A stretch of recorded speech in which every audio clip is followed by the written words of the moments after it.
जौहर town Lahore में धमाके की तहकीकात में अहम पेशरफ। अहम मुलजिम ईद गुल को रावलपिंडी से गिरफ्तार कर लिया गया। मुलजिम ईद गुल ने बारूद से भरी गाड़ी जौहर टाउन में पार्क की थी। मुलजिम ईद गुल को लाहौर मुंतकिल कर दिया गया। बलोचिस्तान के जिला खोशाब में दहशतगर्दों के हमले से FC बलोचिस्तान के सिपाही कफायतुल्लाह शहीद हो गए। ISPR के मुताबिक दहशतगर्दों ने M8 पर वाटर बाउजर को निशाना बनाया।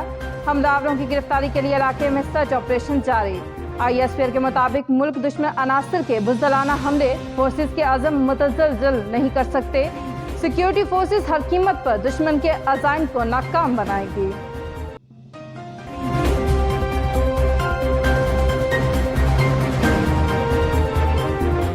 पाकिस्तान में कोरोना के मुस्बत केसेस की शरह 2% पर बरकरार। 24 घंटों के दौरान 914 नए मरीज रिपोर्ट हुए। NCOC के मुताबिक 27 जून को 44,496 कोरोना टेस्ट किए गए। मुल्क भर में पाकिस्तान से मजीद 20 अफराद कोरोना वायरस की वजह से इंतकाल कर गए।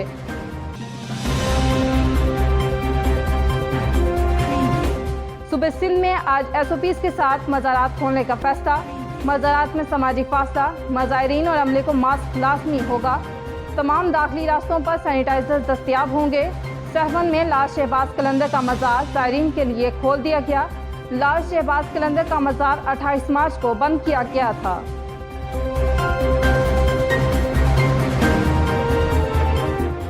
वज़ीर आज़म इमरान खान आज नारान और कागान का दौरा करेंगे। वज़ीर आज़म नारान में सेहत से मुतल्लिक मंसूबों का इफ्तिताह करेंगे।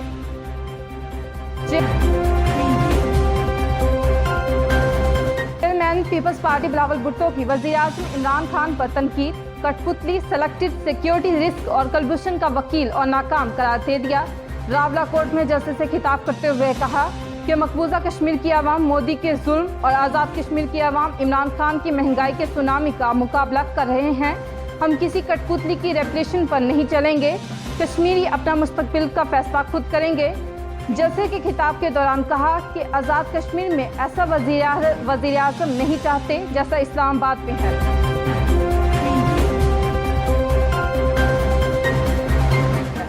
दाहोद के इलाके रायवंड में 2 मासूम बच्चों को कत्ल कर दिया गया। पुलिस के मुताबिक बच्चों को सौतेली मां ने करंट लगाकर मारा और अपने 1 साला बेटे को लेकर फरार हो गई। पुलिस का कहना है कि बाप बच्चों को स्कूल दाखिल करवाना चाहता था, लेकिन सौतेली मां को फिक्र थी कि घर का काम काज कौन करेगा। हेडलाइन जानिए आपने। अंडरग्राउंड न्यूज स्टूडियो से फिलवक्त इतना ही। मजीद खबरों और अपडेट्स के लिए देखते रहिए अंडरग्राउंड न्यूज।